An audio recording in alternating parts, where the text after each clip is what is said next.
Big Boss journey ವಿಶೇಷ ಕಾರ್ಯಕ್ರಮಕ್ಕೆ ಸ್ವಾಗತ. ನಾನು ಭವ್ಯ ಶ್ರೀವತ್ಸ. 99 ದಿನಗಳ ಕಾಲ ಬಿಗ್ ಬಾಸ್ ಮನೆಯಲ್ಲಿದ್ದಂತಹ ಗಾರ್ಜಿಯಸ್ ಡಾಲ್ ಬೆಣ್ಣೆಯಂತಹ ಹುಡುಗಿ ಸ್ಪಂದನಾ ಸೋಮಣ್ಣ ತಮ್ಮ ಬಿಗ್ ಬಾಸ್ ಜರ್ನಿಯನ್ನು ಮುಗಿಸಿ ಈಗ ಬಿಗ್ ಬಾಸ್ ಮನೆಯಿಂದ ಹೊರಗಡೆ ಬಂದಿದ್ದಾರೆ. ಈಗ ಅವರು ನಮ್ಮ ಗ್ಯಾರಂಟಿ ನ್ಯೂಸ್ ಜೊತೆ ಇದ್ದಾರೆ. ಬನ್ನಿ ಅವರನ್ನ ಕಾರ್ಯಕ್ರಮಕ್ಕೆ ವೆಲ್ಕಮ್ ಮಾಡೋಣ. Hello Spandana, welcome to the show. Hi, ನಮಸ್ತೆ. ಹೇಗಿದ್ದೀರಾ? ನಾನು ತುಂಬ ಚೆನ್ನಾಗಿದ್ದೀನಿ. ನೀವು ಹೇಗಿದ್ದೀರಾ? ಚೆನ್ನಾಗಿದ್ದೀನಿ. ನನ್ನ ಮೊದಲನೇ ಪ್ರಶ್ನೆ ಏನಂದ್ರೆ, 99ಗೆ ಔಟ್ ಆಗ್ಬಿಟ್ರಿ ನೀವು. ಇನ್ನು ಒಂದು ದಿನ ಕಳೆದ್ರು ನಿಮ್ದು 100 ಡೇಸ್ ಆಗ್ಬಿಡ್ತಿತ್ತು ಬಿಗ್ ಬಾಸ್ ಮನೆಯಲ್ಲಿ. ಈ ಬಗ್ಗೆ ನಿಮ್ಮ ಫಸ್ಟ್ ರಿಯಾಕ್ಷನ್ ಏನು?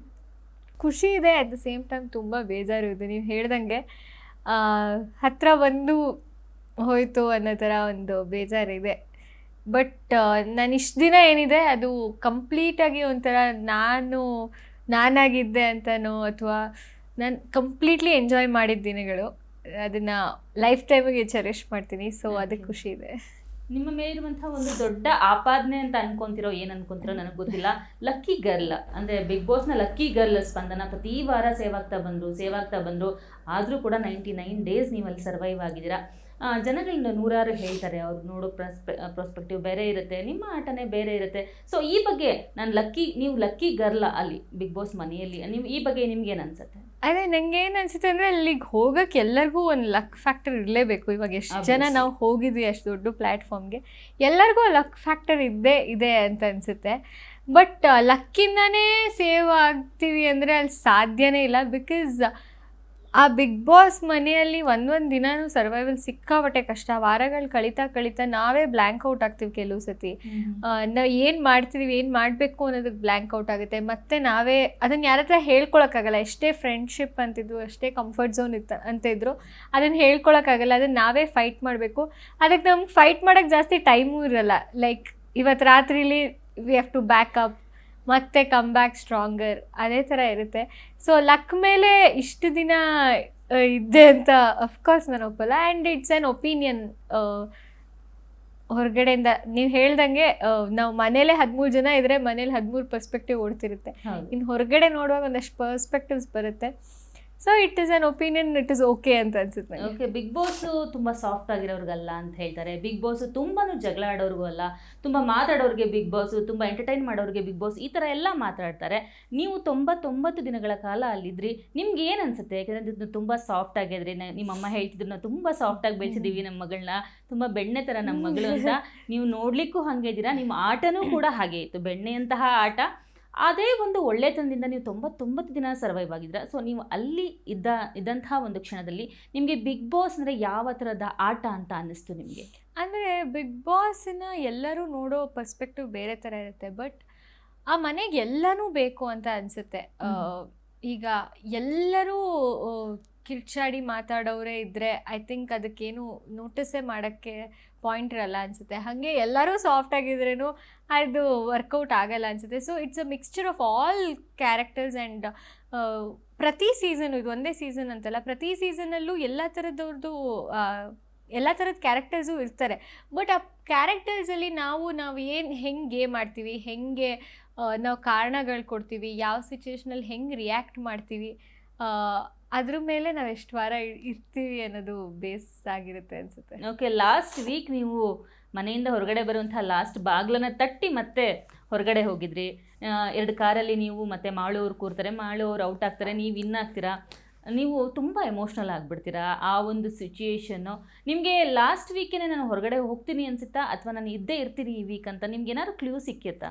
ಅಂದರೆ ನನಗೆ ಲಾಸ್ಟ್ ವೀಕ್ ನಾನು ಹೋಗ್ತೀನಿ ಅಂತ ಅನಿಸಿರ್ಲಿಲ್ಲ. ಬಟ್ ಏನೇ ಕಾನ್ಫಿಡೆನ್ಸ್ ಇದ್ದರೂ ಆ ಸ್ಪಾಟಿಗೆ ಹೋದಾಗ, ಎಸ್ಪೆಷಲಿ ಆ ಥರ ಕಾರು, ಆಮೇಲೆ ಅಲ್ಲೇ ಗಾರ್ಡನಲ್ಲಿ ನಾವು ರೌಂಡ್ ಮಾಡ್ತಿದ್ದೀವಿ, ಆ ಕಾರ್ ಮೂವ್ ಆಗ್ತಿರುವಾಗ ನನಗೆ ನಾವು ಕೂತ್ಕೋತಿದ್ದ ಬೀನ್ ಬ್ಯಾಗ್ ಆಗಿರ್ಬೋದು, ನಾವು ಕೂತ್ಕೋತಿದ್ದ ಜಾಗ ಎಲ್ಲ, ಅಯ್ಯೋ I am gonna miss this ಅನ್ನೋ ಫೀಲಿಂಗ್, ಎಲ್ಲ ಎಮೋಷನ್ಸ್ ಒಟ್ಟಿಗೆ ಬಂದ್ಬಿಡ್ತು ನನಗೆ. ಅದು ಸ್ಪೆಷಲಿ ಹಂಗೆ ಸರ್ಕಲ್ ಮಾಡುವಾಗ, ಹೊರಗಡೆ ಹೋದಾಗ, ಆಮೇಲೆ ಒಳಗಡೆ ಬಂದಾಗ್ಲೂ ಆ ಸ್ಪಾಟೇ ಹಂಗಿದೆ. ಬಿಕಾಸ್ ನಮಗೆ ಗೊತ್ತಿಲ್ಲ, ಹಿಂದೆ ಮಾಡೋಣನೂ ಬರ್ಬೋದೇನೋ. ನಾ ಒಳಗೆ ಬಂದೆ ಅಂದ ತಕ್ಷಣ ನಾನು ಸೇಫು ಅಂತ ಹೇಳಕ್ಕೂ ಆಗಲ್ಲ. ಹೇಳಿ ಬಿಗ್ ಬಾಸ್ ವಾಯ್ಸ್ ಕೇಳಿದ ಮೇಲೇನೆ ಒಂಥರ ಅದು ಅನ್ಸುತ್ತೆ. ಅನ್ಸಿರುತ್ತೆ. ಸೊ ಆ ಕಾನ್ಫಿಡೆನ್ಸ್ ಇತ್ತು ಹೋಗಲ್ಲ ಅಂತ. ಬಟ್ ಆ ಪಾಯಿಂಟಿಗೆ ಹೋದಾಗ ಯಾವ ಕಾನ್ಫಿಡೆನ್ಸ್ ಇಟ್ಕೊಳಕ್ಕಾಗಲ್ಲ. ಓಕೆ ಅದು ನಂಗೆ ಐ ಫೆಲ್ಟ್ ವೆರಿ ಇಮೋಷ್ನಲ್ ಆ ಪಾಯಿಂಟಲ್ಲಿ. ಓಕೆ. ಬಿಗ್ ಬಾಸ್ ಮನೆಯಲ್ಲಿ ಯಾರೇ ಎಷ್ಟು ಸಪೋರ್ಟ್ ಮಾಡಿದ್ರು, ಎಷ್ಟೇ ಸಾಥ್ ಕೊಟ್ಟರು, ಅಲ್ಲಿ ಬರುವಂತಹ ಟೀಕೆಗಳು ಡೈರೆಕ್ಟಾಗಿ ಕೇಳಿಸ್ಕೊತೀರಾ ನೀವು?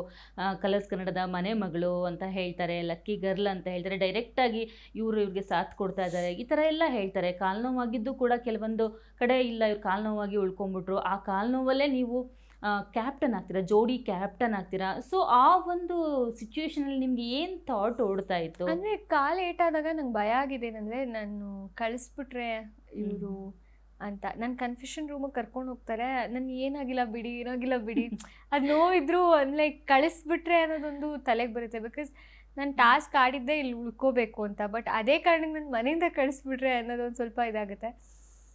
ಬಟ್ ಅದು ಆ ಪ್ರೆಷರ್ ಬಿದ್ದಿದ್ದರಿಂದ ನಂಗೆ ಆ ಪೇನ್ ಆಗ್ತಿದೆ ಅಂತ ಹೇಳಿ ನಂಗೆ ಇಂಜೆಕ್ಷನ್ ಕೊಡ್ತಾರೆ. ಇಂಜೆಕ್ಷನ್ ಕೊಟ್ಟು ಬಟ್ ರೀಚೆಕ್ ಮಾಡೋಕ್ಕೆ ನನಗೆ ಬ್ರೇಸಸ್ ಎಕ್ಸ್ರೇ ಮಾಡಿಸಿ, ಬಿಕಾಸ್ ಮುಂದಕ್ಕೇನು ಪ್ರಾಬ್ಲಮ್ ಆಗಬಾರ್ದು ಅನ್ನೋ ಇದಕ್ಕೆ ಆ ಎಕ್ಸ್ಟ್ರಾ ಸೆಕೆಂಡ್ ಒಪಿನಿಯನ್ ತೊಗೊಂಡು ಅದೆಲ್ಲ ಚೆನ್ನಾಗಿ ನೋಡ್ಕೋತಾರೆ ಕೂಡ.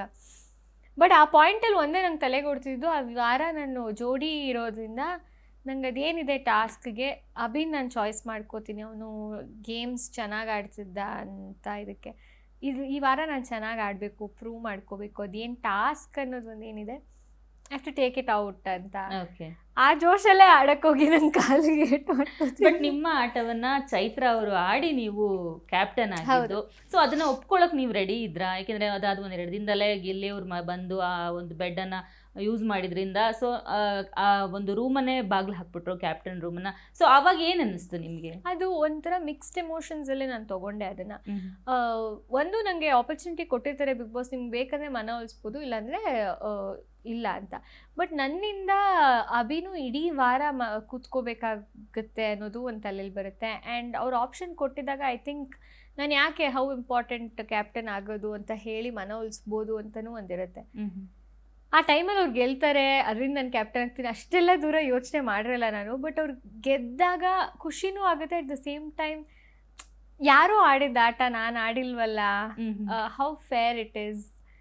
ಯಾಕಂದರೆ ಲಾಸ್ಟ್ ವೀಕ್ ಧನುಷ್ ಅವ್ರಿಗೂ ಅದೇ ಒಂದು ಇದ್ದಿದ್ದು, ಅಂದರೆ ಅವ್ರಿಗೆ ಗೊತ್ತಿಲ್ಲದೇ ಅವ್ರ ಆಟದಲ್ಲಿ ಆ ಥರ ಒಂದು ಮಿಸ್ ಆಗಿ ಅವ್ರು ಕ್ಯಾಪ್ಟನ್ ಆದರೂ ಸುದೀಪ್ ಸರ್ ಹೇಳೋ ತನಕ ನಾನು ಕ್ಯಾಪ್ಟನ್ ರೂಮ್ ಎಂಟ್ರಿ ಆಗಲ್ಲ ಅಂತ ಅವ್ರು ಹೇಳ್ತಿದ್ರು. ಸೊ ನನಗೂ ಅವಾಗ ಅನ್ನಿಸ್ತು, ಸ್ಪಂದನ ಅವರು ಹೀಗೇನೆ ಥಿಂಕ್ ಮಾಡಿರಬಹುದಲ್ವಾ, ಯಾಕಂದರೆ ಅವ್ರು ಆಡಿರೋ ಆಟ ಪರ್ಸ್ಪೆಕ್ಟಿವ್ ಅದೇ ನನಗಿದ್ದು. ಒಂದು ನನಗೆ ಆಪ್ಷನ್ ಕೊಟ್ಟರು ಮನವೊಲಿಸಿ ನೀವೇ, ಆಮೇಲೆ ಚೈತ್ರಕ್ಕಂಗೂ ಆಪ್ಷನ್ ಇತ್ತು, ಅವ್ರು ಬೇಕಂದ್ರೆ ಬೇಡ ಅಂತಲೂ ಹೇಳ್ಬೋದಿತ್ತು. ಆ್ಯಂಡ್ ಅಭಿ ಇಡೀ ವಾರ ಕೂತ್ಕೊಳ್ಳೋದು ನಂಗೆ ಇಷ್ಟ ಇರಲಿಲ್ಲ.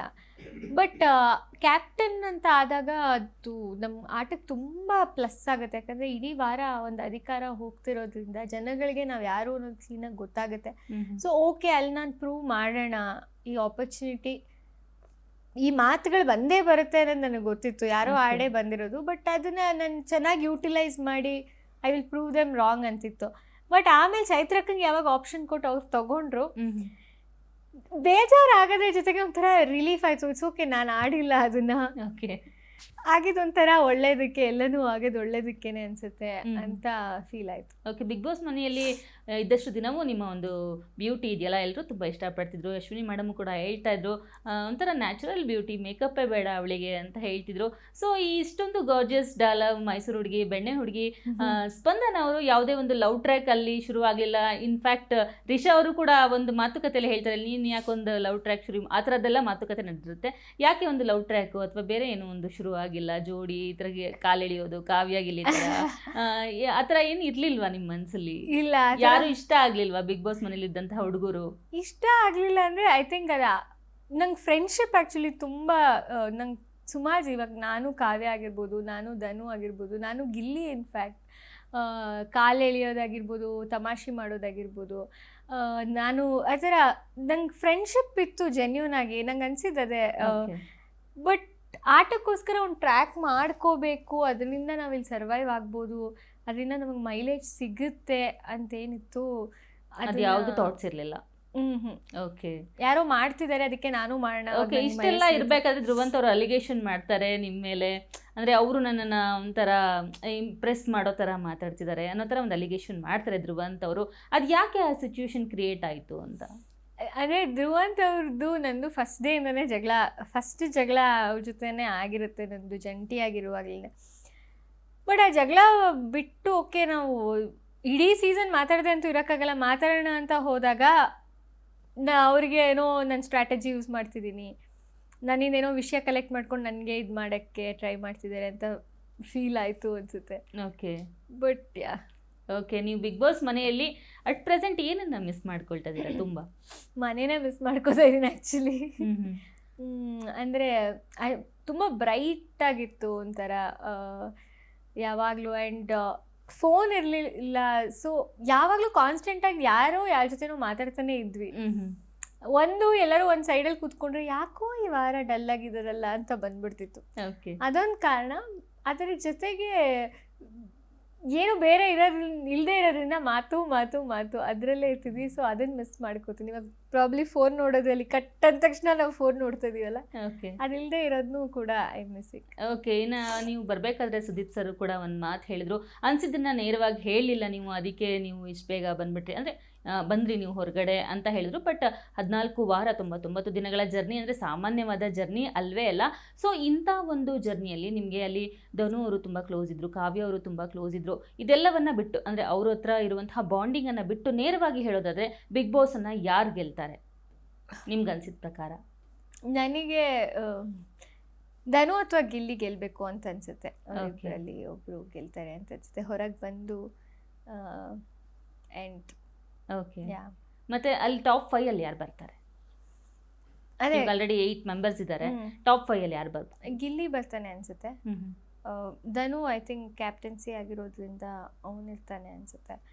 ಆ್ಯಂಡ್ ರಕ್ಷಿತಾ ಇರ್ತಾಳೆ ಅನ್ಸುತ್ತೆ. ಓಕೆ, ರಘು ಸರ್ ಕೂಡ ಇರ್ತಾರೆ ಅನ್ಸುತ್ತೆ. ಅದ್ರ ಜೊತೆಗೆ ಕಾವ್ಯ ಅವ್ರು ಇರ್ತಾರೆ ಅನ್ಸುತ್ತೆ, ಅಲ್ಲ ಅಶ್ವಿನಿ ಮೇಡಮ್ ಇರ್ತಾರೆ ಅನ್ಸುತ್ತೆ ಟಾಪ್ 5 ಅಲ್ಲಿ. I think I want Kavya ಅಲ್ಲಿರೋಕ್ಕೆ. ಬಟ್ ನನಗೆ ಬರಬೇಕಾದ್ರೆ ಅಂದರೆ ವೀಕೆಂಡ್ ಅಲ್ಲಿ ನೋಡಿ ಕಷ್ಟ ಇದೆಯೇನೋ ಇವಾಗ, ಯಾಕೆಂದರೆ ಫ್ಯಾಮಿಲಿ ವೀಕಲ್ಲಿ ಅವಳದೊಂದು ಮಿಸ್ಟೇಕ್ ಆಗಿರೋದ್ರಿಂದ ಅವಳು ಎಫರ್ಟ್ ಹಾಕಿರೋದೆಲ್ಲ ಎಲ್ಲೋ ಅದು ಕಮ್ಮಿ ಆಗುತ್ತೆ ಅಂತ ಫೀಲ್ ಆಗುತ್ತೆ. But I want Har top 5 ಅಲ್ಲಿ ಇರೋಕ್ಕೆ. ಬಟ್ ಅವಳಿಗೆ ಕಷ್ಟ ಇದೆ, ಪ್ರಾಬಬ್ಲಿ ಅಶ್ವಿನಿ ಮ್ಯಾಮ್ ಬರ್ತಾರೆ ಅನ್ಸುತ್ತೆ. ಓಕೆ, ಅಶ್ವಿನಿ ಮೇಡಮ್ ಜಗಳದ ಬಗ್ಗೆ ಮಾತಾಡೋದಾದರೆ, ನೀವು ಕೂಡ ಅಶ್ವಿನಿ ಮೇಡಮ್ ಜೊತೆ 1-2 ಸಲ ಮಾತುಕತೆ ಆಗಿತ್ತು, ರಿಷಾಗೌಡನ ಜೊತೆ ಜಗಳ ಆಗಿತ್ತು, ಬಹಳಷ್ಟು ಜಗಳಗಳು ಧ್ರುವಂತ್ ಅವ್ರ ಜೊತೆನೂ ಆಗಿತ್ತು. ಸೊ ಅಲ್ಲಿ ನಿಮ್ಗೆ ಏನು ಅನಿಸುತ್ತೆ? ಜಗಳಗಳು ಅಷ್ಟಕ್ಕಷ್ಟೇ ಒಂದು ಟಾಸ್ಕ್ಗೋಸ್ಕರ ಸೀಮಿತ ಅಂತ ಆಗುತ್ತಾ, ಅಥವಾ ಕ್ಯಾರಿ ಓವರ್ ಆಗತ್ತಾ? ಬಿಗ್ ಬಾಸ್ ಮನೇಲಿ ನಡೆದಂತಹ ಜಗಳಗಳು ನೀವು ಹೊರಗಡೆ ಬಂದ್ಮೇಲೆ ಕ್ಯಾರಿ ಓವರ್ ಆಗ್ಬೋದು ಅಂತ? ಹೊರಗಡೆ ಬಂದ್ಮೇಲೆ ಕ್ಯಾರಿ ಓವರ್ ಆಗುತ್ತೆ, ಅದು ನಂಗೆ ಗೊತ್ತಿಲ್ಲ ಇನ್ನು. ಬಿಕಾಸ್ ಇವಾಗ ರಕ್ಷಿತನ ಮೇಲೂ ನನಗೇನೋ ಹೇಟ್ರೆಡ್ ಥರ ಇಲ್ಲ. ನಾನು ಜಗಳ ಅಷ್ಟು ಅವಳು ಕಾನ್ಸ್ಟೆಂಟಾಗಿ ನನ್ನ ನಾಮಿನೇಟ್ ಮಾಡ್ತಿದ್ಲು, ನಾನು ಅವಳನ್ನ ನಾಮಿನೇಟ್ ಮಾಡ್ತಿದ್ದೆ, ಅದು ಇತ್ತು ನಮ್ಮ ಮಧ್ಯ ಫ್ರಿಕ್ಷನ್. ಬಟ್ ಇವಾಗ ಐ ಥಿಂಕ್ ಅದು ಗೇಮ್ ಅಲ್ವಾ ಅಂತ ಇದಕ್ಕೆ ಹೋಗ್ಬಿಡ್ತೀನಿ. ಬಿಕಾಸ್ ಆ ಪರ್ಸ್ನಲ್ ಲೆವೆಲ್ಗೆ ನಾವು ಜಾಸ್ತಿ ಹೋಗಲಿಲ್ಲ ಜಗಳ ಆಡೋ ಟೈಮಲ್ಲಿ. ಈವನ್ ಪರ್ಸ್ನಲ್ ಆಗಿ ಏನು ದ್ವೇಷ ಇರಲಿಲ್ಲ, ಆ ಜಗಳ ಇವಾಗ ಮನೇಲಿ ಜಗಳ ಆಡೋದು ಒಂದು ಆಲೂಗೆಡ್ಡೆನೇ ಶುರು ಆದ್ರೂ ಅದು ಪರ್ಸ್ನಲ್ ಆಗಿ ಹೋಗ್ಬಿಡುತ್ತೆ, ಒಬ್ರನ್ನೊಬ್ರು ಕೆಳಗಿಟ್ಟು ಮಾತಾಡೋ ಲೆವೆಲ್ಗೆ ಹೋಗ್ಬಿಡುತ್ತೆ. ಬಟ್ ಅದನ್ನು ನಾನು ಮಾಡಲಿಲ್ಲ, ನನ್ನ ಜೊತೆನೂ ಯಾರೂ ಅದನ್ನು ಆ ಥರ ಪರ್ಸ್ನಲ್ ಆಗಿ ಹರ್ಟ್ ಮಾಡಲಿಲ್ಲ ಅನಿಸುತ್ತೆ. ಸೊ ಮನೆಯಿಂದ ಹೊರಗಡೆ ಬಂದಮೇಲೆ ಐ ಡೋಂಟ್ ಥಿಂಕ್ ಇವ್ರ ಮುಖ ನೋಡೋಕ್ಕೆ ಇಷ್ಟ ಇಲ್ಲ, ಆಗೋದೇ ಇಲ್ಲ ಅಂತ ಅಂದರೆ ಯಾರೂ ಇಲ್ಲ ಅನಿಸುತ್ತೆ probably. Okay, last week Malu ಅವರು ಹೊರಗಡೆ ಬರ್ತಾರೆ, ನೀವು ಅಲ್ಲಿ ಸೇವ್ ಆಗಿ ಮನೆ ಒಳಗಡೆ ಉಳ್ಕೊತೀರಾ. ಹೊರಗಡೆ ಬಂದಂತಹ ಮಾಳು ಅವರು ಹೇಳ್ತಾರೆ, ಸ್ಪಂದನಾಗಿಂತ ನಾನು ಡಿಸರ್ವ್ ಇದ್ದೆ ಅಂತ ಡೈರೆಕ್ಟಾಗಿ ಸ್ಟೇಟ್ಮೆಂಟ್ ಕೊಡ್ತಾರೆ. ಯಾಕೆಂದರೆ ಅಷ್ಟು ದಿನಗಳ ಕಾಲ ಜೊತೆಯಲ್ಲಿದ್ದವರು, ನೀವೇನು ಕೆಲಸ ಮಾಡ್ತಿದ್ರಿ, ನೀವು ಯಾವ ಥರ ಬಿಗ್ ಬಾಸನ್ನು ಆಟ ಆಡ್ತಿದ್ರಿ, ಅವ್ರು ಯಾವ ಥರ ಆಟ ಆಡ್ತಿದ್ರು, ಎರಡೂ ನಿಮ್ಗಳಿಗೆ ಗೊತ್ತಿರುತ್ತೆ. ನಿಮ್ಗೇನು ಅನಿಸುತ್ತೆ ಈ ಒಂದು ಸ್ಟ್ರೈಟ್ ಸ್ಟೇಟ್ಮೆಂಟ್ ಬಗ್ಗೆ? ಅಂದರೆ ಐ ಥಿಂಕ್ ಮಾಳು ಅಣ್ಣ ನಂಗೆ ಹೇಳಿದ್ದಾರೆ ಅಂತಾನೆ ಸರ್ಪ್ರೈಸಿಂಗ್. ನನಗೆ ಇನ್ನೂ ನನ್ನ ವಿಡಿಯೋ ನೋಡಿಲ್ಲ. ಅದು ಸ್ಪಂದನಾಗಿಂತ ನಾನು ಡಿಸರ್ವ್ ಇದ್ದೆ, ನಾನು ಇರಬೇಕಿತ್ತು, ನಾನು ಬಿಗ್ ಬಾಸ್ ಕಪ್ ನಾನು ಇದ್ದಿದ್ರೆ ನಾನು ಗೆದ್ದು ಬರ್ತಿದ್ದೆ ಅಂತ ಡೈರೆಕ್ಟಾಗಿ ಹೇಳಿದ್ರು ಅವರು. ನಾನು ಅವ್ರಿಗೆ ಜಂಟಿಯಾಗಿರ್ತೀನಿ ಅವ್ರ ಜೊತೆ. ನಾನು ಇವಾಗ ನೀವು ಏನು ಹೇಳ್ತಿದ್ದೀರಲ್ಲ, ಈ ಕಾನ್ಫಿಡೆನ್ಸೇ ಇಟ್ಕೊಳ್ಳಿ ಅಂತ ಫಸ್ಟ್ ಡೇಯಿಂದ ನಾನು ಅವ್ರಿಗೆ ಹೇಳಿ. ಪ್ರಾಬಬ್ಲಿ ಮನೆ ಒಳಗಡೆ ಅವರು ಸ್ಟಾರ್ಟಿಂಗ್ ನನ್ನ ಭಾಷೆ ಅಂತ ಸ್ವಲ್ಪ ಇದು ಮಾಡಿಕೊಂಡ್ರು. ನಾನು ಅವಾಗಲೂ ಅವ್ರಿಗೆ ಹೇಳ್ತೀನಿ, ಅಣ್ಣ ನಿಮ್ಮ ಭಾಷೆ ಅವ್ರಿಗೆ ಅರ್ಥ ಆಗ್ತಿಲ್ಲ ಅನ್ನೋ ಯೋಚನೆ ಮಾಡಬೇಡಿ, ನೀವು ಮಾತಾಡ್ತಿರೋದು ಕನ್ನಡನೇ, ಅವ್ರ ಕರ್ತವ್ಯ ಅವ್ರು ಅರ್ಥ ಮಾಡ್ಕೊಳಕ್ಕೆ, ನೀವು ಅದಕ್ಕೋಸ್ಕರ ಮಾತು ನಿಲ್ಲಿಸ್ಬೇಡಿ ಅಂತಲೇ ನಾನು ಫಸ್ಟ್ ವೀಕ್ಸಲ್ಲೇ ಹೇಳಿರ್ತೀನಿ. ಸೊ ಇವಾಗ ಅವ್ರು ಏನು ಹೇಳ್ತಿದ್ದಾರೆ, I think he's too good. ಆ ಥರ ಅವರು ಓವರ್ವೆಲ್ಮ್ಡ್ ಆಗಿ ಹೇಳಿದ್ದಾರೆ ಅಂತ ಅನಿಸುತ್ತೆ ನನಗೆ. ಆ ಹೊರಗಡೆ ಬಂದಿದ್ದರಲ್ಲೂ ಆ ಇಮೋಷನ್ಸಲ್ಲಿ ಹೇಳಿದ್ದಾರೆ ಅನಿಸುತ್ತೆ. ಬಟ್ ಅಷ್ಟು ಕಾನ್ಫಿಡೆನ್ಸಲ್ಲಿ ಅವ್ರು ಹೇಳ್ತಿದ್ದಾರೆ ಅಂದರೆ, ಅಷ್ಟು ಕಾನ್ಫಿಡೆನ್ಸಲ್ಲಿ ಅವ್ರ ಮನೆಯಲ್ಲೇ ಒಳಗಡೆನೆ ಹೇಳಿದಿದ್ರೆ ಅದನ್ನು, ಎಸ್ ಐ ಥಿಂಕ್ ಅವ್ರೆ ವಿನ್ ಆಗ್ತಿದ್ರು ಅನ್ಸುತ್ತೆ. ಓಕೆ. ಬಿಕಾಸ್ ಅವ್ರಿಗೆ ಆ ಫ್ಯಾನ್ ಬೇಸು ಇತ್ತು ಆ್ಯಂಡ್ ಹಾರ್ಟ್ಲಿ ಅವ್ರು ತುಂಬ ಒಳ್ಳೆಯವರು ಕೂಡ. ಇಷ್ಟು ಕಾನ್ಫಿಡೆನ್ಸ್ ಮನೆ ಒಳಗಡೆ ಇದ್ರೆ ಐ ಆಮ್ ಶ್ಯೂರ್ ವಿನ್ ಆಗ್ತಿದ್ರು. ಓಕೆ. ಬಿಗ್ ಬಾಸ್ ಮನೆಯಲ್ಲಿ ತುಂಬ ಚರ್ಚೆಗೆ ಬರುವಂತಹ ವಿಷಯ ಅಂದರೆ ಗಿಲ್ಲಿ ಮತ್ತು ಅಶ್ವಿನಿ ಅವರ ಜಗಳ. ಸ್ಟಾರ್ಟಿಂಗಿಂದ ಶುರುವಾಗಿದ್ದು ಗೆಜ್ಜೆ ಸೌಂಡಿಂದ ರಕ್ಷಿತನ, ರಾರ, ನಾಗವಲ್ಲಿ ಆ ಥರ ಎಲ್ಲ ಒಂದು ಪರ್ಸ್ನಲ್ ಆಗಿ ಕಾಮೆಂಟ್ ಮಾಡಿದ್ದಕ್ಕೆ ಆ ಒಂದು ಜಗಳಗಳು ಶುರು ಆಯಿತು. ಆದರೆ ಗಿಲ್ಲಿ ಅದನ್ನೇ ಇವತ್ತಿಗೂ ಸಹ ಇಟ್ಕೊಂಡು ಮಾತಾಡ್ತಾರೆ. ನನ್ನಿಂದನೇ ನಿಮಗೆ ಫುಟೇಜ್ ಸಿಕ್ಕಿದ್ದು, ನನ್ನಿಂದನೇ ನಿಮಗೆ ಮೈಲೇಜ್ ಸಿಕ್ಕಿದ್ದು, ಈ ರಾಣಿಯಾಗಿದ್ದು ಕೂಡ ನನ್ನಿಂದನೇ, ಒಂದು ಕ್ಯಾಪ್ಟನ್ಸಿ ಟಾಸ್ ಗೆಲ್ಲಕ್ಕಾಗಿಲ್ಲ, ಈ ಥರ ಎಲ್ಲ ಹೇಳುವಾಗ ನಿಮಗೆ ಏನು ಅನಿಸುತ್ತೆ? ಗಿಲ್ಲಿ ಅವ್ರಿಗೆ ನಿಜವಾಗ್ಲೂ ಗಿಲ್ಲಿಯಿಂದ ಮೈಲೇಜ್ ಅಶ್ವಿನಿ ಮೇಡಮ್ಗೆ ಸಿಗ್ತಿದೆಯಾ, ಅಶ್ವಿನಿ ಅವರಿಂದ ಮೈಲೇಜ್ ಗಿಲ್ಲಿಗೆ ಸಿಗ್ತಿದೆಯಾ, ಅಥವಾ ಇಬ್ಬರು ಈಕ್ವಲ್ ಅನ್ನಿಸ್ತಿದೆಯಾ ನಿಮ್ಮ ಒಂದು ಅಂದರೆ ಅಲ್ಲಿ? ಬಿಕಾಸ್ ಈ ಲಾಸ್ಟ್ ವೀಕು ಅಶ್ವಿನಿ ಮ್ಯಾಮ್ ಹೇಳ್ತಾರೆ ನನ್ನಿಂದ ನಿಂಗೆ ಮೈಲೇಜ್ ಸಿಗ್ತಿದೆ ಅನ್ನೋದು ಒಂದು ಸ್ಟೇಟ್ಮೆಂಟ್ಸ್ ಹೇಳ್ತಾರೆ ಗಾರ್ಡನಲ್ಲಿ. ಬಟ್ ಫಸ್ಟ್ ಡೇ ಏನು ಗೆಜ್ಜೆ ಸ್ಟಾರ್ಟಿಂಗ್ ಏನು ಇನ್ಸಿಡೆಂಟ್ ಆಯಿತು ಅದು ಅವರೇ ಕ್ರಿಯೇಟ್ ಮಾಡ್ಕೊಂಡಿದ್ದು. ಸೊ ಅದರಿಂದ ಗಿಲ್ಲಿಯಿಂದ ಅವ್ರಿಗೆ ಏನೋ ಅವ್ರಿಗೆ ಅಶ್ವಿನಿ ಅವರಿಂದ ಇವ್ರನ್ನೇನೋ ಫುಟೇಜ್ ತೊಗೋಬೇಕು, ಅವ್ನು ಸ್ಟ್ಯಾಂಡ್ ತೊಗೊಂಡ ಅವತ್ತು, ಅದಕ್ಕೆ ಅವ್ನಿಗೆ ಚಪ್ಪಾಳೆನೂ ಸಿಗುತ್ತೆ. ಸೊ ಥ್ರೂ ಔಟ್ ಅದನ್ನು ಇವಾಗ ಅದು ತುಂಬ ಸೆನ್ಸಿಟಿವ್ ಮ್ಯಾಟ್ರ್ ಆಗೋಗ್ಬಿಡುತ್ತೆ. ಒಬ್ಬರು ವ್ಯಕ್ತಿ ಮೇಲೆ ಅಷ್ಟು ಸೆನ್ಸಿಟಿವ್ ಬೇರೆ ಜಗಳಗಳು ಆಡೋದು ಒಂಥರ, ಆಮೇಲೆ ಸರಿ ಹೋಗುತ್ತೆ ಒಂಥರ. ಒಂದು ಸೆನ್ಸಿಟಿವ್ ಆಗಿ ಏನೋ ಒಂದು ಒಪಿನಿಯನ್ ಕ್ರಿಯೇಟ್ ಆದಾಗ ಅದಷ್ಟು ಈಸಿಯಾಗಿ ಹೋಗಲ್ಲ ಅಂತ ಅನಿಸುತ್ತೆ ನನಗೆ. ಬಟ್ ಫಸ್ಟ್ ವೀಕಿಂದ ಹಿಡಿದು ಕೊನೆ ವಾರದ ಹತ್ರ ಬರುವಾಗ ಈ ರೀತಿ ಆಗ್ತಿರೋದು ಎಷ್ಟು ಸರಿ? ಇದು ಅದನ್ನೇ ಇಟ್ಕೊಂಡು ಇವತ್ತಿಗೂ ಗಿಲ್ಲಿ ಅವರು ಅದೇ ಹೇಳೋದು. ಯಾಕೆಂದ್ರೆ ಗಿಲ್ಲಿ ಅವರು ಬೇಕಂತಲೇ ಇವಾಗ ಟ್ರಿಗರ್ ಮಾಡಿ ಅಲ್ವಾ, ಅಶ್ವಿನಿ ಮೇಡಮ್ ಅವ್ರನ್ನ ಟ್ರಿಗರ್ ಮಾಡಿನೇ ಅವರು ಹೇಳ್ಬೋದು, ಟ್ರಿಗರ್ ಮಾಡಿನೇ ಜಗಳ ಕಾಯ್ತಾ ಇರ್ಬೋದಲ್ಲ, ಅವ್ರಿಗೆ ಅದೊಂದು ಸ್ಟ್ರಾಟಜಿ ಇರ್ಬೋದಲ್ಲ ಗಿಲ್ಲಿ. ಅಂದರೆ ಗಿಲ್ಲಿ ಸ್ಟ್ರಾಟಜಿ ಅನ್ನೋದಕ್ಕಿಂತ ನಾನು ಯಾಕೆ ಇದನ್ನು ಅಶ್ವಿನಿ ಮ್ಯಾಮ್ ಪರ್ಸ್ಪೆಕ್ಟಿವಲ್ಲೂ ಹೇಳ್ತೀನಿ ಅಂದರೆ, ಇವಾಗ ನಾವು ಕೂತ್ಕೊಂಡು ಮಾತಾಡ್ಬೇಕಾದ್ರೂ ನಿಜವಾಗ್ಲೂ ಚೇಂಜ್ ಆಗಿದ್ದಾರ ಅಂದಾಗ ಅವ್ನಿಗೆ ಇಲ್ಲ ಅನ್ಸುತ್ತೆ ಅಂತಾನೆ ಹೇಳಿರ್ತಾನೆ ಅವನು. ಚೇಂಜ್ ಆಗಿ ಅವರು ಒಪ್ಪಿರಲ್ಲ. ಕಾವ್ಯ ಅವರು ಕೂಡ ಅಶ್ವಿನಿ ಅವರು ಬದಲಾಗಿದ್ದಾರೆ ಅಂತ ಒಪ್ಪಿರೋದಿಲ್ಲ. ಬಟ್ ನಾನು ಅಲ್ಲೂ ಚೇಂಜ್ ಆಗಿರ್ಬೋದು ಕಣೆ ಅಂತಾನೆ ಅನ್ಕೊಂಡಿರ್ತೀನಿ. ಬಟ್ ಈ ವಾರ ಸ್ಪೆಷಲಿ ನನಗೂ ರಿಯಲೈಸ್ ಆಗುತ್ತೆ ಅವ್ರು ತುಂಬ ಫ್ಲಿಪ್ ಆಗ್ಬಿಟ್ರು. ಓಕೆ. ಮತ್ತೆ ಹಳೆ ಅಶ್ವಿನಿನೇ ಆಗ್ಬಿಟ್ರು, ಹಾಗೆ ಆಗ್ಬಿಟ್ರು. ಬಿಕಾಸ್ ಅದು ಅವ್ರ ಸ್ಟ್ರಾಟಜಿನೇ ಆಗಿತ್ತು. ಸೊ ಇವ್ರು ಹೇಳಿದ್ದೆ ನಿಜ ಆಗೋಯ್ತಲ್ಲ, ಇವ್ನು ಟ್ರಿಗರ್ ಮಾಡೋದೇ ಬೇಡ, ಅವ್ರು ಹಂಗೆ ಇದ್ರು, ಅದು ಜಸ್ಟ್ ಹೊರಗೆ ಬರ್ತಿತ್ತು. ಕೆಲವು ಕಡೆ ಸಬ್ಮಿಸಿವ್ ಆದ್ರು ಅಷ್ಟೇ ಅಂತ. ಓಕೆ. ಲಾಸ್ಟ್ ವೀಕ್ ನೀವು ಮನೆಯಲ್ಲಿ ಉಳ್ಕೊಂಡಾಗ ಹೇಳ್ತೀರಾ, ಒಂದು ಚಿಕ್ಕ ಮನೆಯಲ್ಲಿದ್ದೆ ನಾನು, ಅಂದರೆ ಬೆಂಗಳೂರಿಗೆ ಬಂದಾಗ ನಾನು ಚಿಕ್ಕ ಮನೆಯಲ್ಲಿದ್ದೆ, ಇಂಥ ಒಂದು ದೊಡ್ಡ ಮನೆಗೆ ಒಂದು ದೊಡ್ಡ ಆಪರ್ಚುನಿಟಿಯನ್ನು ಕೊಟ್ಟಿದೆ ಬಿಗ್ ಬಾಸ್ ಅಂತ ಹೇಳಿದ್ರಿ. ಏನು ಸ್ಪಂದನ ಅವರ ಹಿನ್ನೆಲೆ? ಸ್ಪಂದನ ಕರಿಮಣಿ ಸೀರಿಯಲ್ಗಿಂತ ಬರೋಕ್ಕಿಂತ ಮುಂಚೆ ಏನು ಮಾಡ್ತಿದ್ರು? ಇದೆಲ್ಲ ತಿಳ್ಕೊಳ್ಳೋದಕ್ಕೆ ನಿಮ್ಮ ಅಭಿಮಾನಿಗಳಿಗೆ ಕುತೂಹಲ ಇದ್ದೇ ಇರುತ್ತೆ. ಹಾಗಾಗಿ ಕರಿಮಣಿ ಸೀರಿಯಲ್ ಬಂದಿದ್ದು ಹೇಗೆ ನೀವು? ಅದಕ್ಕಿಂತ ಮುಂಚೆ ನೀವೇನು ಮಾಡ್ತಿದ್ರಿ? ಅಂದರೆ ನನ್ನ ಆ್ಯಕ್ಚುಲಿ ಬೇಸಿಕ್ಲಿ ಮೈಸೂರು ನನ್ನದು ನೇಟಿವ್ ಪ್ಲೇಸು. ನಂಗೆ ಎವ್ರಿ ಟೈಮ್ ಇಲ್ಲಿ ಸೀರಿಯಲ್ ಸೈನ್ ಮಾಡಬೇಕಾದ್ರೆ ಅವ್ರು ಹೇಳ್ತಿದ್ರು ಸೀರಿಯಲ್ ಟೈಮಿಂಗ್ಸಿಗೆಲ್ಲ ನೀವು ಅಡ್ಜಸ್ಟ್ ಆಗಬೇಕು. ಸೊ ಅದು ಇನಿಷಿಯಲಿ ನಂಗೆ ತುಂಬ ಕಷ್ಟ ಆಯಿತು. ಬಿಕಾಸ್ ನಂಗೆ ಬ್ಯಾಕಪ್ಗೆ ಅಂತ ಏನೂ ಇರಲಿಲ್ಲ, ಯಾರೂ ಇರಲಿಲ್ಲ. ಆ ಥರ ಇದ್ದಾಗ ಈಗ ಒಂದು ರೆಂಟೆಡ್ ಪ್ಲೇಸ್ ತೊಗೋಬೇಕು ಅಂದ್ರೂ ಒಂದು ಅಡ್ವಾನ್ಸ್ ಪೇ ಮಾಡಬೇಕು, ಇನ್ನೊಂದಕ್ಕೆ ಪೇ ಮಾಡಬೇಕು. ಅದರ ಯೋಚನೆಯಲ್ಲಿ ನನ್ನ ಫ್ರೆಂಡ್ಸ್ ಮನೇಲಿ ರಿಲೇಟಿವ್ಸ್ ಮನೆಯಲ್ಲ ಇರೋಕ್ಕೆ ಶುರು ಮಾಡಿದೆ. ನಂಗೆ ಆ ಮೂಮೆಂಟಿಗೆ ಐ ಗಾಟ್ ಸೋ ಎಮೋಷ್ನಲ್. ನಾನು ಗ್ರೇಟ್ಫುಲ್ ಆಗಿರಬೇಕು ಲೈಫಿಗೆ. ಆವತ್ತಿಗೆ ಆ ಥರ ಅವ್ರ ರಿಲೇಟಿವ್ಸ್ ಮನೇಲಿ ಇಲ್ಲಿ ಮನೆ ಹುಡ್ಕೋದು ಆ ಪ್ರಾಸೆಸ್ಸಲ್ಲಿ ಇದ್ದಿದ್ದು ನಾನು ಇವತ್ತಿಷ್ಟು ದೊಡ್ಡ ಪ್ಲ್ಯಾಟ್ಫಾರ್ಮ್ ನಂಗೆ ಸಿಕ್ಕಿದೆಯಲ್ಲ ಇಲ್ಲಿ. ಆ್ಯಂಡ್ ಸೋ ಮೆನಿ ಡೇಸ್ ನಾನಿದ್ದೆ ಮನೆ ಒಳಗಡೆ.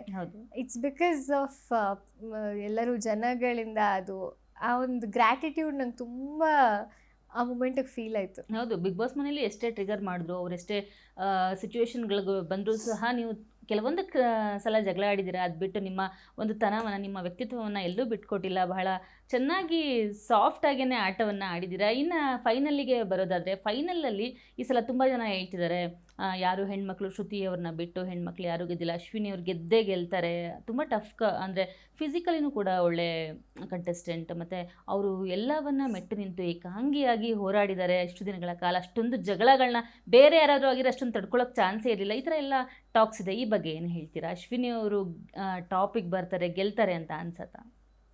ಇಲ್ಲ, ನನಗೆ ಅನ್ಸಲ್ಲ. ಯಾಕಂದರೆ ನಾನು ಬಿಗ್ ಬಾಸ್ನ ನೋಡೋದು ವ್ಯಕ್ತಿತ್ವದ ಆಟ ಅಂತಾನೆ. ಸೊ ಅವ್ರು ತಪ್ಪು ಮಾಡಿ ಸರಿ ಮಾಡ್ಕೊಂಡಿದ್ದೀನಿ ಅಂತ ಹೇಳಿರ್ಬೋದು, ಅದು ಅವ್ರು ಫೇಸ್ ಮಾಡಿದ್ದಾರೆ, ಇಲ್ಲ ಅಂತಲ್ಲ.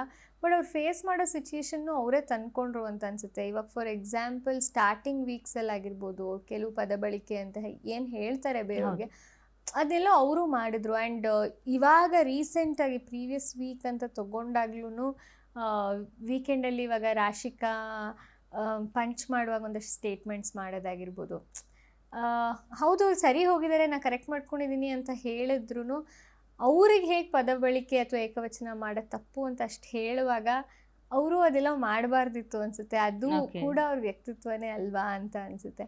ಬಟ್ ಅವ್ರದ್ದೊಂದು ಹೋಗ್ಬಿಟ್ಟು ಮಾತಾಡಿಸ್ತಾರೆ, ಮತ್ತು ಏನಾಯಿತು ಅಂತ ಕೇಳ್ತಾರೆ, ಅದೆಲ್ಲ ಹೌದು. ಬಟ್ ಗೆಲ್ತಾರೆ ಅಂತ ಅನ್ಸಲ್ಲ ನನಗೆ. ಓಕೆ, ಇನ್ನು ಬಿಗ್ ಬಾಸ್ ಮನೆಯಲ್ಲಿ ನಿಮ್ಮ ಮತ್ತು ಧನುಷ್ ಅವರು ಹಾಗೂ ಕಾವ್ಯ ಅವರ ಫ್ರೆಂಡ್ಶಿಪ್ ತುಂಬಾ ಎಂಟರ್ಟೈನ್ ಮಾಡ್ತು ಜನಗಳನ್ನ. ಸೊ ಇನ್ಷಿಯಲ್ ಡೇಸ್ ನೀವೆಲ್ಲ ಅಷ್ಟೊಂದು ಕ್ಲೋಸ್ ಇರಲಿಲ್ಲ, ಬರ್ತಾ ಬರ್ತಾ ತುಂಬ ಬಾಂಡಿಂಗ್ ಬೆಳೀತು. ಹೇಗೆ ಆ ಒಂದು ಬಾಂಡಿಂಗ್ ನಿಮ್ಮ ಕಾವ್ಯ ಮತ್ತು ಧನುಷ್ ಮಧ್ಯೆ ಬೆಳೆದಿದ್ದು? ಅದರಲ್ಲೂ ಧನುಷ್ ಅವ್ರ ಜೊತೆ ನಿಮ್ಮ ಜೊತೆ ತುಂಬ ಒಳ್ಳೆ ಫ್ರೆಂಡ್ಶಿಪ್ ಬಾಂಡಿಂಗ್ ಇತ್ತು. ಏನು ಹೇಳ್ತೀರಾ ನಿಮ್ಮ ಫ್ರೆಂಡ್ಶಿಪ್ ಬಗ್ಗೆ? ಅಂದರೆ ನನಗೆ ಎಲ್ಲೋ ನಮ್ಮ 3 ಜನದ ಸ್ಪೇಸ್ ಏನಿತ್ತು, ಅಂದರೆ ಮೊದಲೇ ನೀವು ಪರಿಚಯ ಕ್ಲೋಸ್ ಇದ್ರಾ? ಕ್ಲೋಸ್ ಇರಲಿಲ್ಲ. ಅಂದರೆ ನಾವು ಯಾವ್ದಾದ್ರು ಇವೆಂಟ್ ಅಲ್ಲಿ ಇಲ್ಲಿ ಸಿಕ್ಕಿದ್ವಿ, ನಮಗೆ ಗೊತ್ತಿತ್ತು. ಕಾವ್ಯ ಅಷ್ಟು ಪರಿಚಯನೇ ಇರಲಿಲ್ಲ. ಓಕೆ, ಧನು ಗೊತ್ತಿತ್ತು ನನಗೆ, but we were not friends. ಆದರೆ ಮನೆಯಲ್ಲಿ ಒಂಥರ ಪ್ರಾಕ್ಟಿಕಲಾಗಿ ಯೋಚನೆ ಮಾಡ್ತಾರೆ, ಅಥವಾ ಫ್ರೆಂಡ್ಶಿಪ್ ಅಂದ ತಕ್ಷಣ ನಾನು ಹೇಳಿದಕ್ಕೆಲ್ಲ ಹೂ ಅನ್ನೋರು ಬೇಕು ಅಂತ ಆದರೆ ಅದು ಫ್ರೆಂಡ್ಶಿಪ್ ಆಗಲ್ಲ. ಹೌದು, 2 ಥರ ಒಪಿನಿಯನ್ಸನ್ನು ಡಿಸ್ಕಸ್ ಮಾಡಬೇಕಾಗುತ್ತೆ. ಸೊ ಆ ಸ್ಪೇಸ್ ಕ್ರಿಯೇಟ್ ಆಗಿದ್ದು ನಮ್ಮ 3 ಜನದ ಮಧ್ಯ. ಫನ್ ಮಾಡ್ತಿದ್ವಿ, ರೇಗಿಸ್ತಿದ್ವಿ, ಕಾಲೆಳಿತಿದ್ವಿ. ಅದ್ರ ಜೊತೆಗೆ ಏನಾದ್ರು ಒಂದು ಸೀರಿಯಸ್ ಟಾಪಿಕ್ ನನ್ನ ಬಗ್ಗೆ ಅವ್ರು ಹೇಳಬೇಕಾಗಿರಲಿ, ಅಥವಾ ನಾನು ಧನು ನಾಮಿನೇಟ್ ಮಾಡಿದಾಗಿರಲಿ, ಅದೊಂಥರ ಪ್ರಾಕ್ಟಿಕಲ್ ಆಗೇ ಇತ್ತು. ಯಾಕೆ, ಏನು, ಅವ್ನ ಸ್ಟ್ಯಾಂಡ್ ಏನು, ನನ್ನ ಸ್ಟ್ಯಾಂಡ್ ಏನು, ಕಾವ್ಯನ್ ಸ್ಟ್ಯಾಂಡ್ ಏನು, ಅದೆಲ್ಲ ಡಿಸ್ಕಷನ್ಸ್ ಆಗ್ತಿತ್ತು. ಸೊ ಆ ಪ್ರಾಕ್ಟಿಕಲ್ ಝೋನ್ ಇದ್ದಿದ್ರಿಂದನೇ ಆ ಮನೇಲಿ ಆ ಫ್ರೆಂಡ್ಶಿಪ್ ಉಳ್ಕೋತು. ಪಾಸಿಟಿವ್ ನೆಗೆಟಿವ್ಸ್ ಎರಡೂ ಹೇಳ್ತಾ ಇದ್ರು. ಬಟ್ ಲಾಸ್ಟ್ ವೀಕಲ್ಲಿ ಫ್ಯಾಮಿಲಿ ರೌಂಡಲ್ಲಿ ಕಾವ್ಯ ಅವ್ರ ಮನೆಯವರು ಬರ್ತಾರೆ, ಅವರು ಪರ್ಸ್ನಲ್ ಆಗಿ ಸೋಷಿಯಲ್ ಮೀಡಿಯಾ ಬಗ್ಗೆ ಮಾತಾಡ್ತಾರೆ, ನಾನು ಹೇಗೆ ಆಟ ಆಡ್ತಿದ್ದೀನಿ ಈ ಬಗ್ಗೆ ಎಲ್ಲ ಕೇಳ್ತಾರೆ. ಸೊ ಬಿಗ್ ಬಾಸ್ ಕೂಡ ವಾರ್ನಿಂಗ್ ಮಾಡ್ತಾರೆ, ಆದರೂ ಅವರು ಕೇಳೋದಿಲ್ಲ, ಮಾತನ್ನ ಮುಂದುವರಿಸ್ತಾರೆ. ಸೊ ಈ ಬಗ್ಗೆ ಕಾವ್ಯ ಅವರು ಇಲ್ಲ ನನ್ನಿಂದ ತಪ್ಪಾಯಿತು ಅಂತ ಅಂದರೆ ಪೂರ್ತಿಯಾಗಿ ಒಪ್ಕೊಳ್ಳೋದೇ ಇಲ್ಲ. ಅವರು ನಾನು ಫ್ಲೋ ಅಲ್ಲಿ ಬಂದ್ಬಿಡ್ತು ಅಂತ ಹೇಳ್ತಾರೆ. ನೆನ್ನೆ ಸುದೀಪ್ ಸರ್ ಮಾತಾಡುವಾಗಲೂ ಕೂಡ ಹಂಗೆ ಹೇಳ್ತಾರೆ, ಕ್ಯಾಶುವಲ್ ಆಗಿ ಮಾತಾಡಕ್ಕೆ ಹೋದೆ, ಅದು ಹಂಗೆ ಬಂದ್ಬಿಡ್ತು ಅಂತ ಹೇಳ್ತಾರೆ. ನೀವು ಹೇಳಿದ್ರಾ ಇಲ್ಲ ನೀನು ತಪ್ಪು ಮಾಡಿದ್ದು, ಇದು ಮಾಡಬಾರ್ದಿತ್ತು, ಹಿಂಗೆ ಕೇಳಬಾರ್ದಿತ್ತು ಅಂತ ನೀವು ಫ್ರೆಂಡ್ ಆಗಿ ನೀವು ಕೇಳಿದ್ರಾ? ಅದು ನಮಗೇನಾಯಿತು, ವಿಡಿಯೋ ನಾವು ನೋಡಿರಲಿಲ್ಲ. ಏನಾಯಿತು ಅಂದಾಗ ನನ್ನ ಜೊತೆನೂ ಅವಳು ಹೇಳಿರ್ತಾಳೆ, ಬಿಗ್ ಬಾಸ್ ವಾಯ್ಸ್ ಇದು ಐ ಥಿಂಕ್ ರೆಕಾರ್ಡೆಡ್ ಅನಿಸುತ್ತೆ, ಪ್ಲೇ ಆಗ್ತಿದೆ ಅಷ್ಟೇ, ಯಾರಿಗೂ ಹೇಳ್ತಿಲ್ಲ, ನಮಗೂ ಒಂದು ವಾರ್ನಿಂಗ್ ಅಷ್ಟೇ ಅಂತ. ಸೊ ಅವಳು ಅವ್ರ ಮನೆಯವ್ರು ಬಂದಾಗ ಪ್ಲೇ ಆದಾಗಲೂ ಅದನ್ನೇ ಹೇಳಿಬಿಡ್ತಾಳೆ. ಅದು ಅವ್ರ ಮನೆಯವ್ರಿಗೆ ಹೇಳಿ ಕಳಿಸಿದ್ಮೇಲೆ ನಾನು ಲೈಟಾಗಿ ತೊಗೊಂಡ್ಬಿಟ್ಟೆ, ಅದಕ್ಕೋಸ್ಕರ ಬಿಗ್ ಬಾಸ್ ಹೇಳಿದ್ರೇನೋ ಅಂತ. ಬಟ್ ಅಷ್ಟಕ್ಕೆ ಕಳಿಸಿರಲ್ಲ. ಏನಾದ್ರು ಕೇಳಿದ್ಯಾ, ಯೋಚನೆ ಮಾಡು ಅಂದಾಗ ಪಿಯಾ ನೀನೇ ಹ್ಯಾಂಡಲ್ ಮಾಡ್ತಿದ್ಯಾ ಅಂತ ಕೇಳಿದೆ, ಅದು ಒಂದೇ ಕೇಳಿದ್ದು ಅಂತ ಹೇಳ್ತಾಳೆ. ಸೊ ಅಂದರೆ ಅವಳು ಫ್ಲೋ ಅಲ್ಲೇ ಕೇಳಿದ್ಲು, ಅಲ್ಲಿ ನಮಗೆ ಒಳಗಡೆ ಗೊತ್ತಾಗಲ್ಲ ಆ್ಯಕ್ಚುಲಿ ಏನು ಹೊರಗಡೆದು ಯಾವ್ದು ಕೇಳಬೇಕು ಕೇಳಬಾರ್ದು. ಬಟ್ ಅದು ತಪ್ಪು, ಅದನ್ನು ಕೇಳಬಾರ್ದಿತ್ತು ಅಂತಲೇ ಹೇಳಿರ್ತೀವಿ. ಬಟ್ ವಿಡಿಯೋ ನೋಡಿದ್ಮೇಲೆ ಗೊತ್ತಾಗೋದು. ಅಂದರೆ ಅವ್ರಿಗೆ ಮತ್ತೆ ನಾನು ಹೇಗಿದೆ ನಮ್ಮಿಬ್ರು ಒಂದು ಬಾಂಡಿಂಗು, ನಾವು ಆಟ ಆಡ್ತಿರೋದು ಹೇಗಿದೆ, ಅದನ್ನೆಲ್ಲ ಡೈರೆಕ್ಟಾಗಿ ಕೇಳಿರ್ತಾರೆ ಕಾವ್ಯ ಅವರು. ಅಷ್ಟು ಡಿಸ್ಕಷನ್ ಮಾಡಬಾರ್ದಿತ್ತು ಅಂತ ಫಸ್ಟ್ ಎಪಿಸೋಡ್ ಆದಮೇಲೆ, ಐ ಮೀನ್ ಅದಾಗಿದ್ದು ಸಂಡೇ ಎಪಿಸೋಡ್ ಆದಮೇಲೆ ನಾನು ಹೊರಗೆ ಬರ್ತೀನಿ. ಬಟ್ ಸ್ಯಾಟರ್ಡೇ ಎಪಿಸೋಡ್ ಆದಮೇಲೆ ನಾನು ಅವಳ ಹತ್ರ ಅದನ್ನು ಮಾತಾಡಿರ್ತೀನಿ. ಓಕೆ, ಬಟ್ ಆ ಇನ್ಸಿಡೆಂಟ್ ಆದಮೇಲೆ ಅವ್ರು ತುಂಬಾ ಡಲ್ ಆದರು, ಆಟದಲ್ಲೂ ಡಲ್ ಆಗಿದ್ದಾರೆ ಅಂತ ನಿಮ್ಗೆ ಅನ್ನಿಸ್ತಿದ್ಯಾ? ನೋಡೋದವ್ರಿಗೂ ಕೂಡ ಹಂಗೆ ಅನ್ನಿಸ್ತಿದೆ ಆ ಒಂದು ಇನ್ಸಿಡೆಂಟ್ ಆದಮೇಲೆ? ಇದ್ದಾಗ ಹಂಗೆ ಅನಿಸ್ಲಿಲ್ಲ ಆ್ಯಕ್ಚುಲಿ. ಅವಳೇನೋ ಡಲ್ ಆಗಿದ್ದಾಳೆ ಅಥವಾ ಅವ್ರು ಕೊಟ್ಟಿದ್ದು ನಂಗೆ ವೀಡಿಯೋನೂ ನೋಡಿಲ್ದೇ ಇರೋ ಕಾರಣ ಅವಳು ಗೇಮೇನೋ ಚೇಂಜ್ ಮಾಡಿಕೊಂಡ್ಲು ಅಂತ ಅನಿಸ್ಲಿಲ್ಲ. ಅವಳು ಯಾವಾಗಲೂ ಕಾನ್ಸ್ಟೆಂಟಾಗಿ ಅವಳು ಏನೋ ಒಂದು ಪ್ಯಾಟರ್ನ್ನ ಬ್ರೇಕ್ ಮಾಡಬೇಕು, ನನ್ನ ಪರ್ಸ್ನಾಲಿಟಿ ಏನು ಗೊತ್ತಾಗಬೇಕು ಅನ್ನೋದಕ್ಕೆ ತುಂಬ ಫೈಟ್ ಮಾಡಿದ್ದಾಳೆ ಅವಳು. ಅದಕ್ಕೆ ನಾನು ಹೇಳಿದ್ದು ಪ್ರಾಬಬ್ಲಿ ಅದು ಒಂದು ಸ್ಮಾಲ್ ಮಿಸ್ಟೇಕಿಂದ ಟಾಪ್ 5 ಬರೋದು ಮಿಸ್ ಆಗೋಗುತ್ತೇನೋ ಅವಳಿಗೆ. ಓಕೆ ಅನ್ನೋದು ಒಂದು ಇದೆ ನನಗೆ.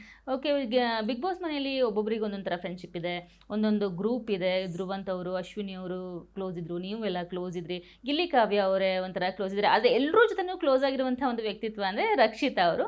ನಿನ್ನೆ ವೀಕೆಂಡ್ ವಿತ್ ಸುದೀಪ್ ಈ ಒಂದು ಕಾರ್ಯಕ್ರಮದಲ್ಲಿ ಹೇಳ್ತಾರೆ, ರಕ್ಷಿತಾಗೆ ಗಿಲ್ಲಿ ಮೇಲೆ ಹೇಗೆ, ಗಿಲ್ಲಿಗೆ ಕಾವ್ಯ ಮೇಲೆ ಹೇಗೆ ಒಂದು ಕ್ರಶ್ ಇದೆಯೋ, ಒಂದು ಕಾಲೆಳಿಬೇಕು ಅನ್ನೋ ಒಂದಿದೆಯೋ, ಇದೊಂಥರ ಟ್ರಯಾಂಗಲ್ ಲವ್ ಸ್ಟೋರಿ ಅನ್ನೋ ಥರ ಪೋರ್ಟ್ರೇ ಮಾಡಿದ್ರು ಸುದೀಪ್ ಸರ್. ಈ ಬಗ್ಗೆ ನಿಮ್ಗೆ ಅನಿಸ್ತಿತ್ತಾ ಅವ್ರು ಸುದೀಪ್ ಸರ್ ಹೇಳಕ್ಕಿಂತ ಮುಂಚೆ ಏನಾದ್ರು ಕ್ರಶ್ ಇದೆಯಾ ಅಥವಾ ಫ್ರೆಂಡ್ಶಿಪ್ ಅಥವಾ ಪೊಸೆಸಿವ್ನೆಸ್ ರಕ್ಷಿತದು ಏನಂತ ಒಂದು ಪೊಸೆಸಿವ್ನೆಸ್ ಇದೆ ಅಂತ ನಾವು ಅವಳಿಗೂ ಹೇಳ್ತಿದ್ವಿ. ಯಾಕಂದ್ರೆ ಅವಳಿಗೆ ನಾವು ರಘು ಸರ್ ಜೊತೆ ಮಾತಾಡಿದ್ರು ನಾವು ಪರ್ಸನಲ್ ಆಗಿ ಮಾತಾಡೋಣ ರಘು ಸರ್ ಬನ್ನಿ ಅಂತ ಹೇಳೋಳು, ವೀಕೆಂಡಲ್ಲೂ ಹೇಳ್ತಾಳೆ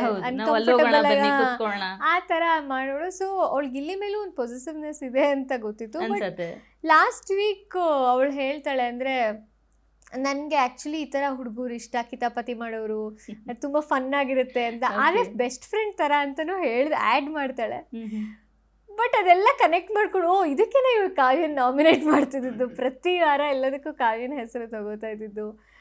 it is funny also. But ಇಲ್ಲ, ಬೆಸ್ಟ್ ಫ್ರೆಂಡ್ ಅಷ್ಟೇ ಅಂತ ಹೇಳ್ತಾ ಇದ್ಲು. ಓಕೆ. ಇನ್ನು ನಿನ್ನೆ ನಡೆದಂತಹ ಒಂದು ಘಟನೆ ಅಂದರೆ ಪಂಚ್ ಮಾಡುವಾಗ ಅಶ್ವಿನಿ ಅವರು ರಾಶಿಕಾ ಅವ್ರಿಗೆ ಹೇಳಿದಂತಹ ಮಾತುಗಳು.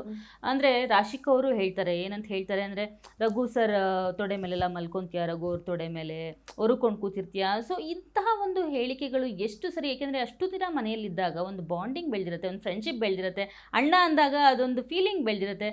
ಸೊ ಅದೆಲ್ಲ ಯಾಕೆ ಈ ಥರ ಪೋಟ್ರೆ ಆಗಿದೆ? ಅಶ್ವಿನಿ ಅವರು ಯಾಕೆ ಆ ಥರ ಹೇಳಿದ್ರು ರಾಶಿಕಾ ಬಗ್ಗೆ? ಅಷ್ಟೊಂದು ಕೆಳಮಟ್ಟಕ್ಕೆ ಹೇಳುವಂಥದ್ದು ಏನಿತ್ತು? ಅಶ್ವಿನಿ ಮ್ಯಾಮ್ ಆಕ್ಚುಲಿ ರಾಶಿಕನ್ ಜೊತೆ ಚೆನ್ನಾಗೇ ಇದ್ರು, ತುಂಬಾ ಮಾತಾಡಿದ. ರಾಶಿಕಾ, ಸೂರಜ್, ಅಶ್ವಿನಿ ಮ್ಯಾಮ್ ಕ್ಲೋಸ್ ಆಗೇ ಇದ್ರು. ಬಟ್ ಅಶ್ವಿನಿ ಮ್ಯಾಮ್ ನಾನು ಅಬ್ಸರ್ವ್ ಮಾಡಿರೋದು ಹೆಂಗೆ ಅಂದ್ರೆ, ಅವ್ರಿಗೆ ಯಾರು ವೀಕೆಂಡ್ ಅಲ್ಲಿ ಏನಾದ್ರು ಬೋಟ್ ಕೊಟ್ಟ ತಕ್ಷಣ ಅವ್ರು ಅದನ್ನ ವಾಪಸ್ ಅವ್ರಿಗೆ ಕೊಟ್ಬಿಡ್ತಾರೆ. ರಾಶಿಕಾ ಫಸ್ಟ್ ಹೋಗಿ ಅಶ್ವಿನಿ ಮ್ಯಾಮ್ ಫೋಟೋ ಹಾಕಿ ಪಂಚ್ ಮಾಡಿರ್ತಾರೆ.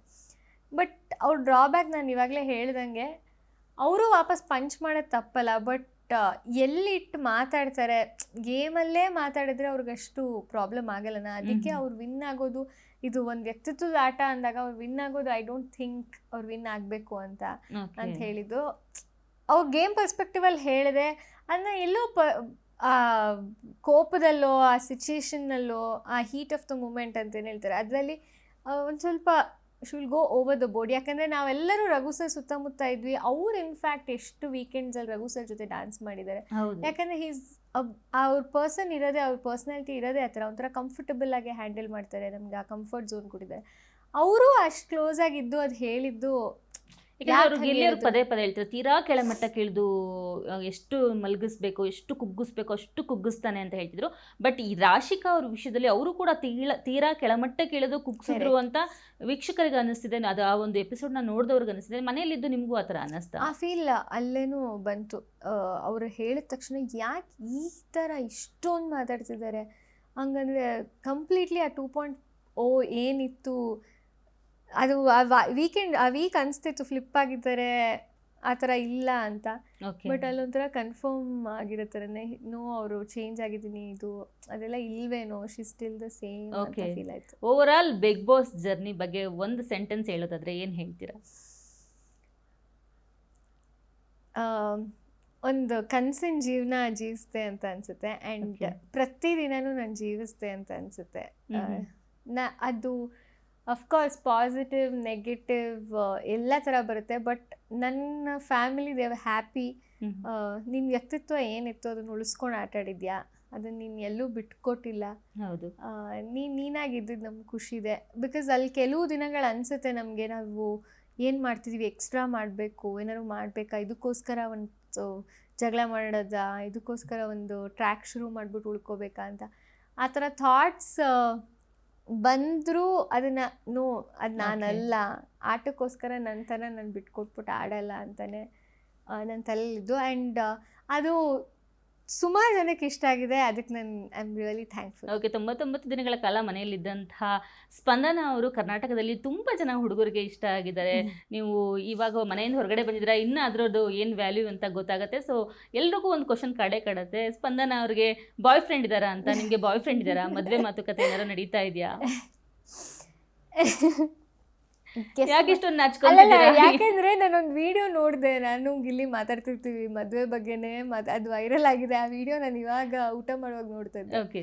ಅದು ನೆನಪಿಸ್ಕೊಂಡು ನಗು ಬಂತು. ಬಟ್ ಗೆಸ್ ಮಾಡ್ತಾರೆ ನನಗೆ ಬಾಯ್ ಫ್ರೆಂಡ್ ಇದ್ದಾರಾ ಇಲ್ವಾ ಅಂತ. ಅಂದರೆ ನೀವು ಡೈರೆಕ್ಟಾಗಿ ನಂಗೆ ಇಲ್ಲ ಅಂತ ಹೇಳ್ತಾ ಇದ್ದೀರಾ ಎಲ್ರಿಗೂ? ಹಂಗಲ್ಲ, ಅಂದರೆ ಆ ಗೆಸ್ಸಿಂಗಲ್ಲಿ ಚೆನ್ನಾಗಿರುತ್ತಲ್ವಾ, Okay. ಗೆಸ್ ಮಾಡ್ತಿದ್ರೆ ಅಂತ. Okay, next ventures, next projects ಏನಿದೆ ಸ್ಪಂದನ ಅವರ ಮುಂದೆ? ಬಿಗ್ ಬಾಸ್ ಮುಗೀತು, ಇಷ್ಟೊಂದು ದಿನಗಳ ಜರ್ನಿ, ಒಂದು ಒಳ್ಳೆ ಅನುಭವ ಹೊತ್ಕೊಂಡು ಹೊರಗಡೆ ಬಂದಿದ್ದೀರಾ ಬಿಗ್ ಬಾಸ್ ಮನೆಯಿಂದ. ನೆಕ್ಸ್ಟ್ ಏನೇನು ಪ್ರಾಜೆಕ್ಟ್ ನಿಮ್ಮ ಕೈಯಲ್ಲಿದೆ, ಏನು ಮಾಡಬೇಕು, ನೆಕ್ಸ್ಟ್ ಏನಿದೆ ನಿಮ್ಮ ಪ್ಲ್ಯಾನ್ಸ್? ಅಂದರೆ ಇವಾಗ ಬಿಗ್ ಬಾಸ್ ಆದಮೇಲೆ ಐ ಥಿಂಕ್ ನಾನು ಇನ್ನೂ ಒಂದು ಸ್ಟ್ರಾಂಗ್ ಪರ್ಸ್ನಾಲಿಟಿ ಆಗಿದ್ದೀನಿ ಅಂತ ನನಗೆ Definitely. ಅನಿಸುತ್ತೆ. ಇಷ್ಟು ದಿನ ಎಲ್ಲನೂ ಫೇಸ್ ಮಾಡಿದ್ದಕ್ಕೆ. ಸೊ ಒಳ್ಳೊಳ್ಳೆ ಪಾತ್ರಗಳು ಸಿಗಬೇಕು, ಅದನ್ನು ನಾನು ಚೆನ್ನಾಗಿ ನಿಭಾಯಿಸಬೇಕು. ಸೀರಿಯಲ್ ಅಂತ ಬಂದರೆ ಸೀರಿಯಲ್, ಸಿನಿಮಾ ಅಂತ ಬಂದರೆ ಸಿನಿಮಾ, ಆ್ಯಂಡ್ ನನಗೆ ಒಂದು ಥಿಯೇಟರ್ ಪ್ರಾಕ್ಟೀಸ್ ಮಾಡಬೇಕು ಅನ್ನೋದೊಂದು ಬಹಳ ದಿನದ ಕನಸು. ಓಕೆ ಅದನ್ನು ಬಿಡಬಾರ್ದು, ಎಕ್ಸ್ಪೆರಿಮೆಂಟ್ ಮಾಡಬೇಕು ಈಗ. ಓಕೆ, ಕರಿಮಣಿ ಸೀರಿಯಲ್ಗಿಂತ ಮುಂಚೆ ನೀವು ಆ್ಯಕ್ಟಿಂಗ್ ಏನಾದ್ರು ಕಲ್ತಿದ್ರಾ ಅಥವಾ ಹೆಂಗೆ? ಇಲ್ಲ ಇಲ್ಲ ಇಲ್ಲ, ಅಂದರೆ ನಾನು ಇನ್ಸ್ಟಾಗ್ರಾಮಲ್ಲಿ ಈ ಫೋಟೋಸ್ ಎಲ್ಲ ಅಪ್ಲೋಡ್ ಮಾಡ್ತಿದ್ದೆ, ಅಲ್ಲಿಂದನೇ ನನ್ನ ಕಾಲ್ ಬಂದು ಆಡಿಷನ್ ಕೊಟ್ಟಿದ್ದು ನಾನು. ಓಕೆ ಬಟ್ ಕರಿಮಣಿಗಲ್ಲ, ಸುಮಾರು ಆಡಿಷನ್ಸ್ ಕೊಟ್ಟು ಕಲರ್ಸಲ್ಲೇ ಗೃಹ ಪ್ರವೇಶ ಅಂತ ನಾನು ಸೀರಿಯಲ್ ಮಾಡಿದ್ದು ಫಸ್ಟು. ಬಟ್ ಅದು Okay. ಬೇಗ ವೈಂಡ್ ಅಪ್ ಆಯಿತು. ಅದಾದಮೇಲೆ ನಾನು ಕರಿಮಣಿ ಮಾಡಿದ್ದು. ಓಕೆ ಸ್ಪಂದನ, ಇಷ್ಟು ಹೊತ್ತು ನಮ್ಮ ಗ್ಯಾರಂಟಿ ನ್ಯೂಸ್ ಜೊತೆ ನಿಮ್ಮ 99 ದಿನಗಳ ಬಿಗ್ ಬಾಸ್ ಜರ್ನಿಯನ್ನು ಹಂಚ್ಕೊಂಡಿದ್ರೆ, ಕೊನೆಯದಾಗಿ ನಿಮ್ಮ ಅಭಿಮಾನಿಗಳಿಗೆ, ವೀಕ್ಷಕರಿಗೆ ಏನು ಹೇಳಕ್ಕೆ ಇಷ್ಟಪಡ್ತೀರಾ? Thank you. ತುಂಬ ಸಣ್ಣ ಪದ, ಬಟ್ ನೀವು ಕಳಿಸ್ತಿರೋ ಮೆಸೇಜಸ್ ಎಷ್ಟು ನನಗೆ ಎನರ್ಜಿ ಕೊಡ್ತಿದೆ ಅಥವಾ ನನಗೆ ಎಷ್ಟು ಹುಮ್ಮಸ್ ಕೊಡ್ತಿದೆ ಅಂತ ನನಗೆ ಹೇಳೋಕ್ಕೆ ಸಾಧ್ಯನೇ ಇಲ್ಲ. ಅದಕ್ಕೋಸ್ಕರ ಥ್ಯಾಂಕ್ ಯು. ನಿಮ್ಮ ಟೈಮ್ ಕೊಟ್ಟು ವೋಟ್ ಮಾಡಿದ್ದಕ್ಕೆ ಇಷ್ಟು ದಿನಗಳ ಕಾಲ. Because almost all the weeks ನಾನು ನಾಮಿನೇಟ್ ಆಗ್ತಿದ್ದೆ, ಅಷ್ಟು ವೀಕ್ಸ್ ಸೇವ್ ಮಾಡಿದ್ದಕ್ಕೆ ಥ್ಯಾಂಕ್ ಯು ಸೋ ಮಚ್. ಸ್ಪಂದನ, ಇಷ್ಟು ಹೊತ್ತು ನಮ್ಮ ಗ್ಯಾರಂಟಿ ನ್ಯೂಸ್ ಜೊತೆ ಮಾತನಾಡಿದ್ದೀರಾ, ನಿಮ್ಮ ಬಿಗ್ ಬಾಸ್ ಅನುಭವಗಳನ್ನು ಹಂಚ್ಕೊಂಡಿದ್ದೀರಾ, ನಿಮ್ಮ ಮುಂದಿನ ಎಲ್ಲ ಪ್ಲ್ಯಾನ್ಸ್, ಪ್ರಾಜೆಕ್ಟ್ ಎಲ್ಲದಕ್ಕೂ ಆಲ್ ದ ವೆರಿ ಬೆಸ್ಟ್ ನಮ್ಮ ಕಡೆಯಿಂದ. ಥ್ಯಾಂಕ್ ಯು ಸೋ ಮಚ್ ನಮ್ಮ ಜೊತೆ Thanks ನಮ್ಮ to you ಕಾರ್ಯಕ್ರಮದಲ್ಲಿ ಭಾಗಿಯಾಗಿದ್ದಕ್ಕೆ. Thanks you. ನೋಡಿದ್ರಲ್ಲ ವೀಕ್ಷಕರೇ, ಇದಾಗಿತ್ತು ಈ ಹೊತ್ತಿನ ವಿಶೇಷ. ನೋಡ್ತಾ ಇರಿ ಗ್ಯಾರಂಟಿ ನ್ಯೂಸ್, ಸುದ್ದಿ ಖಚಿತ, ನ್ಯಾಯ ನಿಶ್ಚಿತ.